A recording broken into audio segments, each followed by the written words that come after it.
So again, these praise are magnetic. Pag narinig ito ng mga tao, wow, accepted pala ako dito. Accepted dito na ako mag-church kasi hindi nila ako pinapakialaman yung buhay ko. At yan ang gusto ngayon ng mga tao.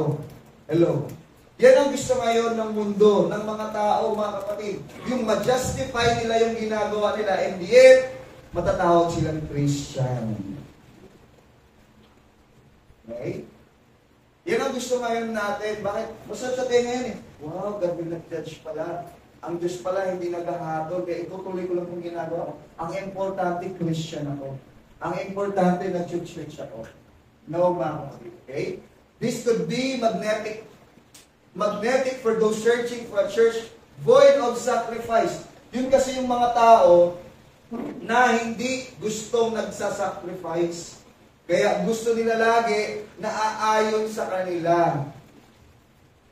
Gusto ko mag-serve kay God, pero pwede bang lang ako tuwing Sunday lang? Gusto kong maging Christian, pero okay lang ba medyo bawas onti yung tithes? Kasi ang laki ng tithes eh. Parang grabe naman pag ibibigay ko sa isang church lang. May mga ganun pa ako narinig eh. Dahil na, ihati-hatiin ko yung tithes ko kasi ang laki ng tithes ko. Iniisip nila, ang iniisip kasi nila, ibibigay sa church. Hindi nila iniisip na ibinibigay natin to as our form of worship. Hello? Kasi kung naiintindihan natin that it is a form of worship, mga kapatid, hindi mo iisipin yun, ang laki naman na ito, hindi ko ibibigay sa church. No.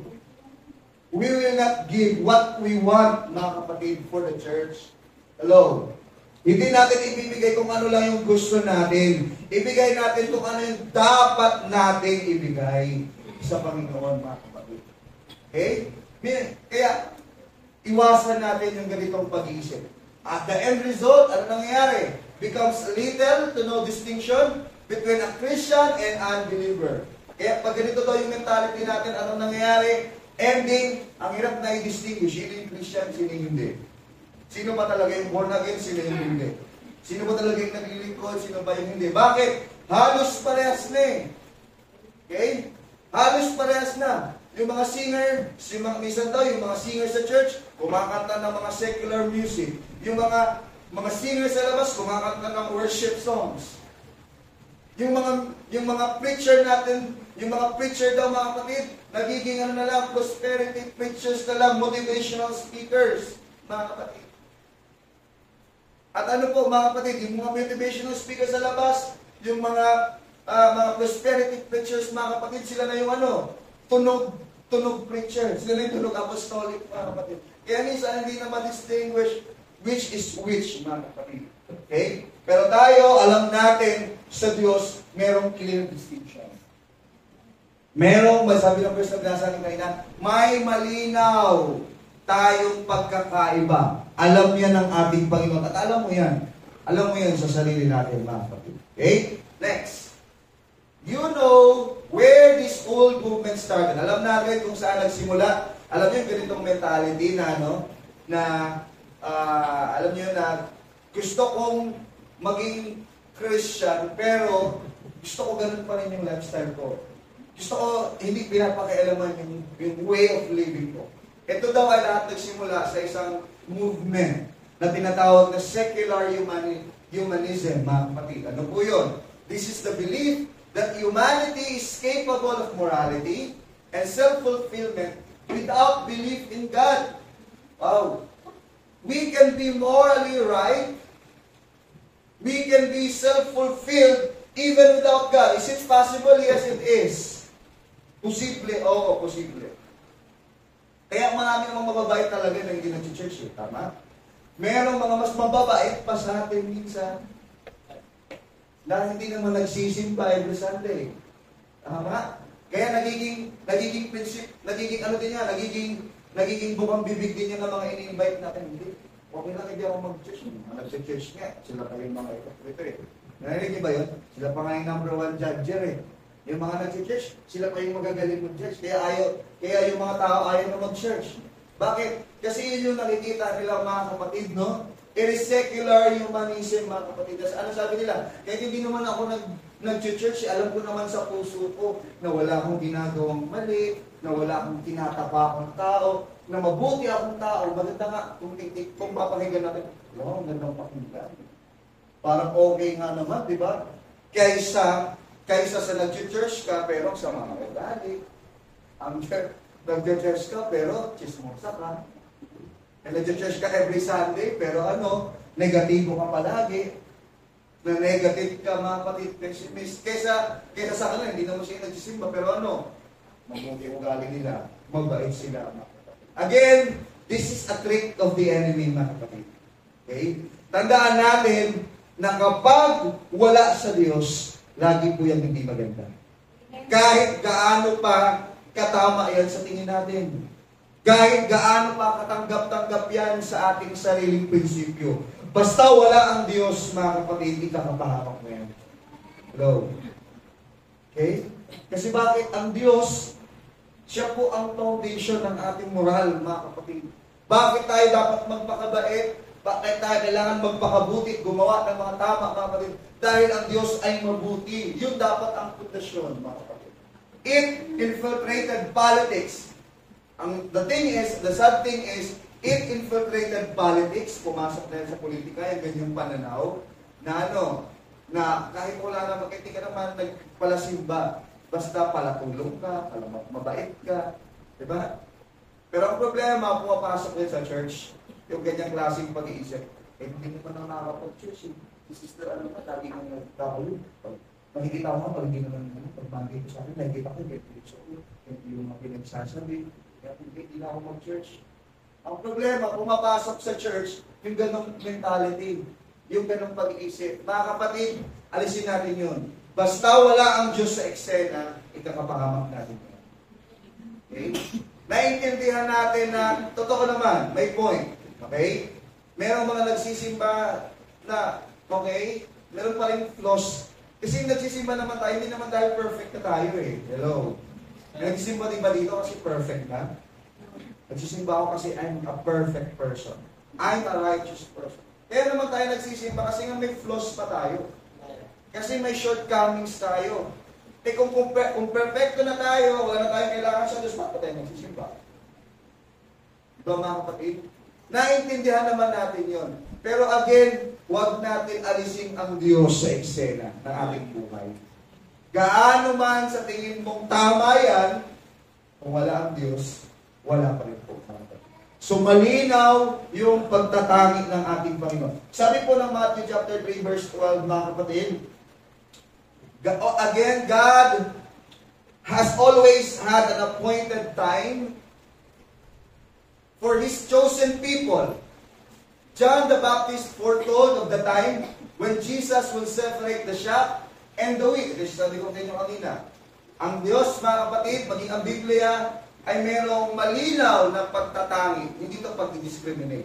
Again, distinction is not discrimination. Okay? God has a clear distinction, mga kapatid, because He knows who belongs to Him and who is not. Yun ang malinaw sa ating Panginoon. Hindi niya hinihiwalay kasi dinidisregard niya. Hinihiwalay niya para malaman niya kung sino ba yung nangangailangan pa ng tuwing niya. Okay? At kahit tayo ang nakilalagay dito, hinihiwalay ng Diyos yung yung damong ligaw sa trigo. Di ba mga sa wheat? Hinihiwalay ng Diyos. Sabi nga ng Bible, mga kapatid, okay? May nagtanim, para bulyan mga kapatid, may nagtanim, mga kapatid, tumubo yung mga wheat, mga kapatid. Pero sa pagtubo ng wheat, nung tulog itong magsasaka, meron din naghasik ng masamang binhi. Kaya anong nangyari? Parehas naman tumubo. Tumubo yung trigo, tumubo yung damong ligaw. Pero, mga kapatid, alam ng Diyos kung alin ang trigo, alam ng Diyos kung ano ang damo, mga kapatid. Kaya, nung nadumating ang anihan, ano pong nangyari? Hiniwalay. Hiniwalay ng Diyos ang damo, hiniwalay ng Diyos ang trigo. Yung trigo, pinakinabangan, of course. Pero yung damo, anong ginawa? Sabi ng Bible, ginawang sinunog. Ginawang pangsunog, mga kapatid. Okay? So doon pala makikita natin na mayroong distinction ang Diyos. Lagi niyang ginagamit yung chosen people, peculiar people, mga kapatid. That is to signify or to imply na meron pong pagtatangi ang Diyos, lalo na doon sa mga naglilingkod sa Kanya. Next slide, please. It is time to stop playing church. Mga kapatid, hello.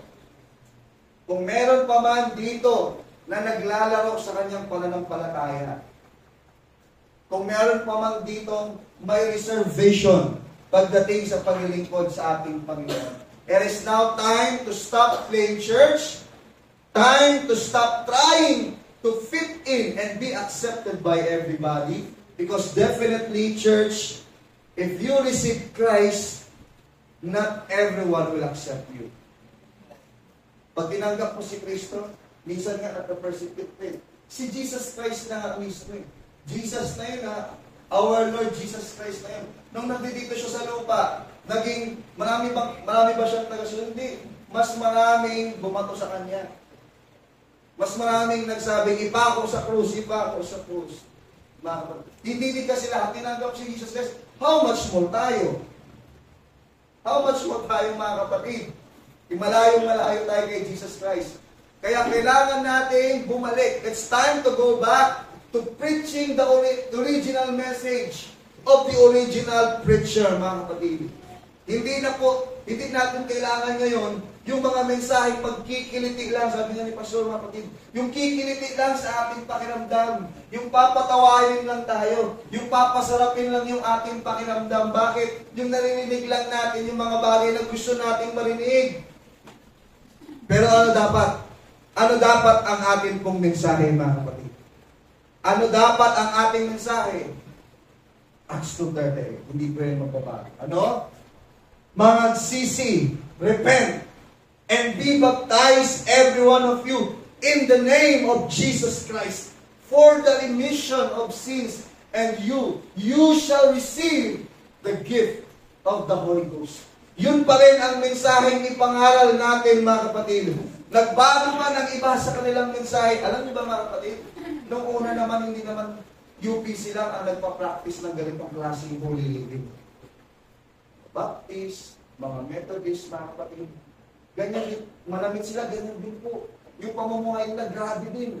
Pero sa paglipas ng panahon, unti-unti na rin nilang tinanggap yung mga prinsipyo ng mundo. At okay lang pala minsan na ganito yung suot pag nag-church.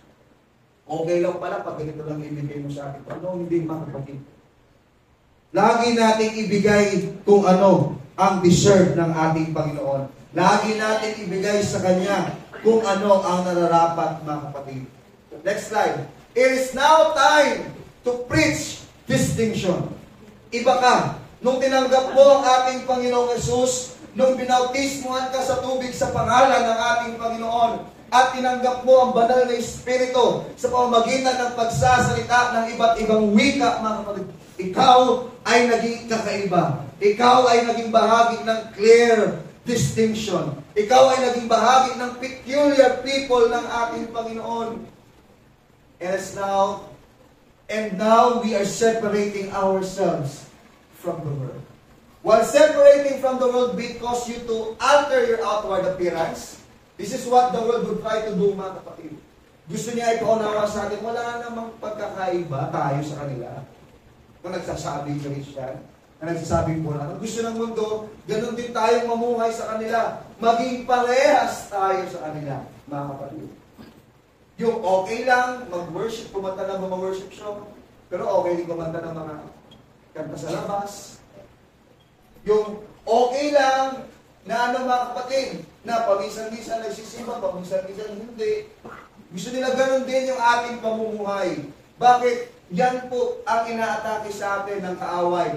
That is, the distinction God is clearly speaking about in this scripture is synonymous with separation from the same sinful deeds and wicked hearts as the believer. Nung tinanggap natin ang ating Panginoon, sabi ng Bible, tayo po ay mga new creature na. Hello.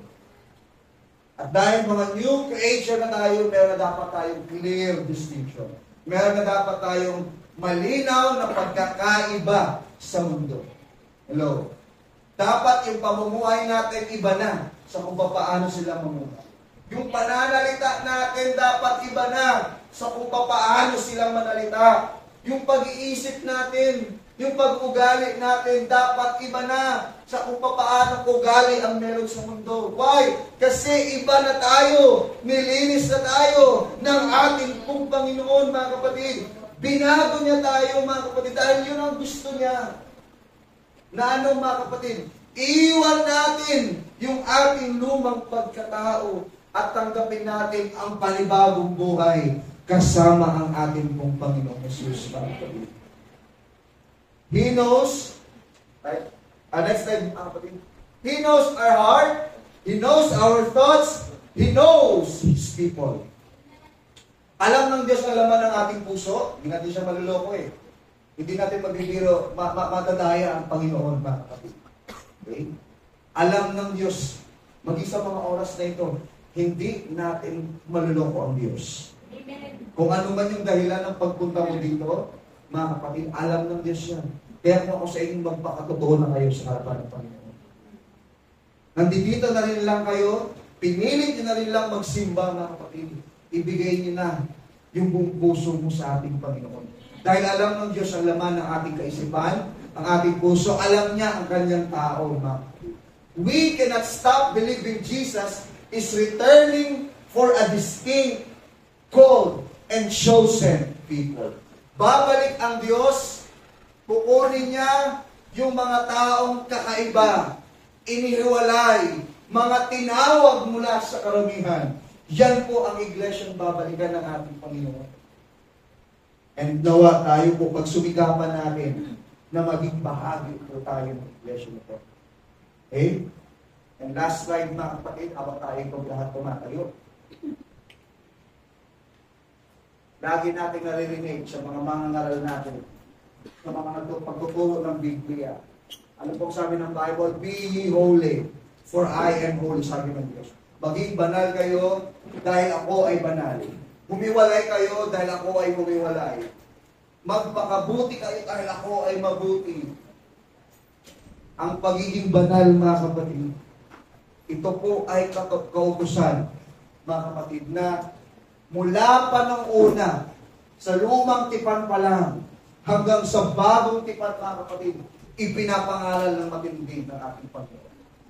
Dahil gusto niya, mga kapatid, na sundan natin yung kanyang magandang halimbawa. Noong ating Panginoong Diyos ay nahayag sa lupa sa pagkatao ng ating Panginoong Diyos, mga kapatid, siya po ay tunay na tao, 100% man, mga kapatid. He was tempted, sabi ka ng Hebrews, mga kapatid, He was tempted in all points, yet without sin. Tao siya na tinukso sa lahat ng aspeto. Alam niyo po sabing all points? Pwedeng mental, emotional, tinukso si Jesus. Sexual, tinukso si Jesus. Physical, tinukso si Jesus, mga kapatid. Intellectual, tinukso si Jesus, mga kapatid. Pero ang sabi ng Bible, get without sin. Now, hindi ko naman ina-expect na maging perfect tayo. Hindi naman talaga natin ma-achieve yun, mga kapatid. Kung ang goal mo is perfection, baka, I'm sad to say, mga kapatid, hindi natin ma-achieve yun. Why? Because in our nature, in our flesh, we have our imperfection, mga kapatid. Meron tayo mga shortcomings, mga kapatid. Pero, ang magandang maging goal natin ay ano, mga kapatid? I want to be better. Hello? Ang gusto ko ay maging better sa paglilingkod sa ating Panginoon. Ang gusto ko yung mas magandang paglilingkod, mas maayos na paglilingkod. Kung noon ganito yung paglilingkod ko, gusto ko ngayon mas maayos na, mga kapatid. Hallelujah. That is a clear distinction. Malinaw na pagkakaiba. Bigyan natin ang Panginoong Diyos ng dahilan na ano, na lagpasan tayo ng anghel ng kamatayan. Naalala niyo yung kwento natin kanina? Bakit nakaligtas ang mga anak ng mga Israel dahil may dugo? At yung dugo na yun, ang sabi ng Bible, naging clear distinction. sa Diyos. Kasi kitang-kita ng Diyos ang pagkakaiba. So ano po ang mensahe ngayong umaga? Panatilihin natin yung ating pagiging iba. Panatilihin natin yung ating pagkakaiba. Kahit pa ang tingin ng mundo ay kawawa tayo. Dahil hindi natin ay experience. Diba kami na, hindi, YOLO. You only need once. Isang beses ka lang mabuhat. Gawin mo na lahat ng gusto mong gawin. Magpakasaya ka na yun. Sinasabi ng mundo eh. Party-party ka na. Ikaw yun ka kabataan. Napakabata mo. Sayang naman kung hindi mo ma-experience yung mga ganitong inuman. Yung mga ganitong diskuhan. Kasama ang mga barkada. Sayang naman kung hindi ka naka-experience ng ganito. Ganyan lagi ang isinasaksak sa atin ng mundo. Yan ang isinasaksak sa atin ng mundo, mga kapatid. Pero again, nalilingkod tayo sa ating Panginoon, hindi tayo kawawa. Hindi tayo kawawa. Hindi po yan kawalan sa atin. Dahil nabubuhay tayo para kay Kristo. Hindi tayo perfecto, meron tayong pagkukulang, pero alam ng Diyos yung laman ng ating puso. Alam niya ang ginagawa natin yung ating best sa ating pagkukulang. Palakpakan natin ang Diyos, mga kapatid. Hallelujah. Ang real distinction. Bigyan natin ng malinaw na pagkakaiba, na malinaw na pagkakamit, malinaw na paghiwalay ang ating as worship. Hallelujah. I don't know the reason why you are this way. Hindi ko alam kung ano yung dahilan kung bakit ka narito. Hindi ko alam, baka nayaya ka lang ng kung sino o pinilit ka lang ng kaibigan mo, hindi. Kung ganun yung rason mo, okay lang yan.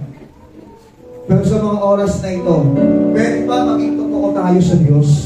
Hello?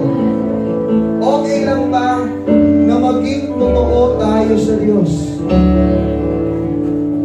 Na ano, hindi naman tayo nagsisimba kasi holy na tayo. Bakit kaya ang isip ng mundo? Kapag ang tao nag-church, active sa church, inisip pastor, holy, banal, hindi kaya. Kaya na tayo nagsisimba, kaya tayo naglilingkod sa Diyos, kasi hindi tayo banal. Kasi makasalanan tayo. Kasi may araw-araw may pagkakamali tayo. Araw-araw may pagkukulang tayo. Kaya tayo nagsisimba. Hindi dahil perfect na tayo. God understands that we have our flaws, our imperfections, and yet God has loved us. Hallelujah. Shall we worship the Lord?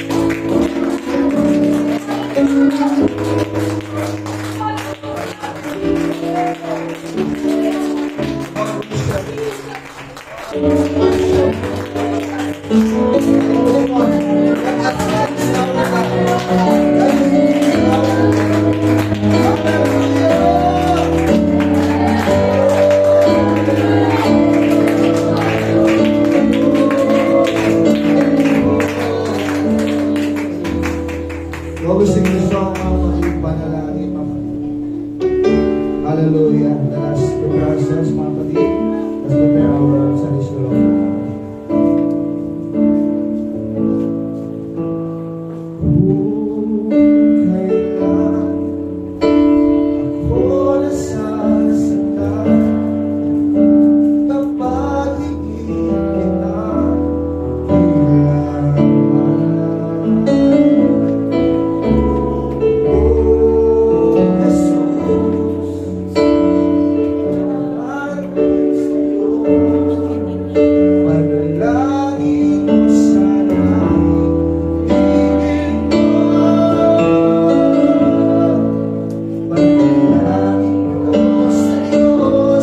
Buhay ko ay pagpalain,